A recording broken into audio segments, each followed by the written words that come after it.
ဆက်တစည်းရှိုံနဲ့လုပ်ငန်း၃မျိုးအသုံးပြုလို့ရတဲ့ brand new Corolla ထွက်တာလေးနဲ့မိတ်ဆက်ပေးကြပါတယ်။အဲ့ဒီလုပ်ငန်း၃မျိုးကဘာတွေဖြစ်မလဲဆိုတာတော့ကျွန်တော်နဲ့လေ့လာကြည့်လိုက်အောင်ဗျ။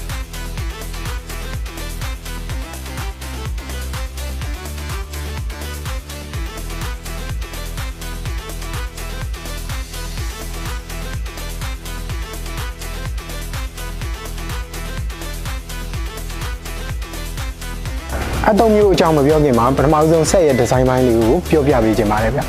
။ Corolla System ဒီဇိုင်းဖြစ်တဲ့အတွက်ကျွန်တော်တို့မြန်မာနိုင်ငံမှာရှိတဲ့လယ်မြေအကျုံဝင်းတွေမှာစိတ်ကြိုက်မောင်းနေနိုင်မှာဖြစ်ပါတယ်။ဘဲလမ်းမျှတပြီးတော့စလစ်မဖြစ်တဲ့အတွက်လုပ်ငန်းကိုလည်းပုံမူမြန်ဆန်စီမှာဖြစ်ပါတယ်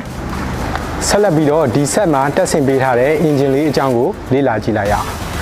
Kubota engine အမျိုးအစားမြင်းကောင်ကြီး80အားကိုအသုံးပြုထားပြီးတော့လေးလုံးတို့တာဘို engine ကိုတက်ဆင်ပေးထားတာဖြစ်ပါတယ်။ဒီ engine ကတော့ Kubota စပါးရိတ်သိမ်းချွေလေးဆက်မြင်းကောင်ကြီး80မှာတက်ဆင်ထားတဲ့ engine အမျိုးအစားနဲ့အတူတူပဲဖြစ်ပါတယ်။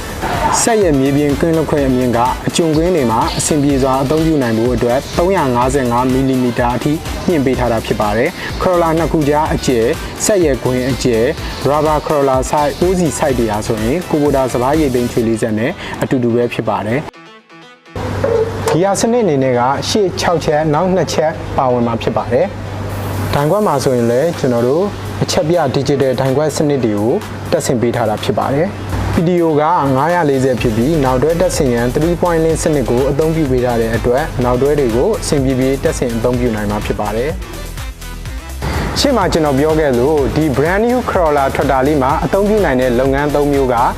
နောက်တွဲတွေတက်ဆင်ထွင်ရခြင်းတည်ယူပို့ဆောင်ခြင်းနဲ့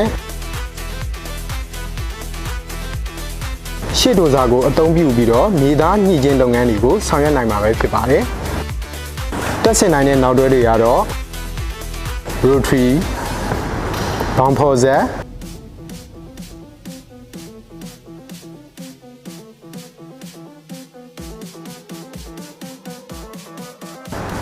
ရေသွဲလိုင်းဖော်ဆက်စိုက်ပျိုးလိုင်းဖော်ဆက်ကောက်ရိုးဖြန့်ဆက်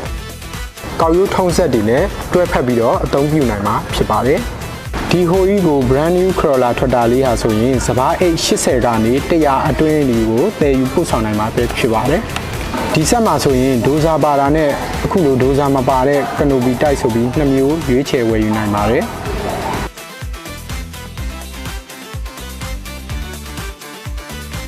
ဟိုကြီးကို brand new Corolla ထွက်တာဟာလွယ်ကူရိုးရှင်းစွာတိစောက်ထားတဲ့အတွက်ပြုပြင်ထိန်းသိမ်းရလွယ်ကူပြီးဆက်ပြင်ဝန်ဆောင်မှုလုပ်ရန်အတွက်လည်းအတော်လေးအဆင်ပြေတာကိုတွေ့ရမှာပဲဖြစ်ပါတယ်ခင်ဗျာဒီဟိုကြီးကို brand new Corolla ထွက်တာလေးကိုလာရောက်လေ့လာစမ်းသပ်ဝယ်ယူခြင်းနဲ့ဆိုရင်တော့ကျွန်တော်မိတ်ဆွေတောင်သူများနဲ့အနည်းဆုံးမှာရှိတဲ့ Kubota GPS ရုံးတွေမှာလာရောက်လေ့လာပြီးတော့ဝယ်ယူနိုင်ပါတယ်ခင်ဗျာကျွန်တော်တင်ဆက်ပေးတဲ့ဗီဒီယိုလေးကိုအဆုံးထိကြည့်ရှုပေးတဲ့အတွက်အားလုံးကိုအထူးပဲကျေးဇူးတင်ပါတယ်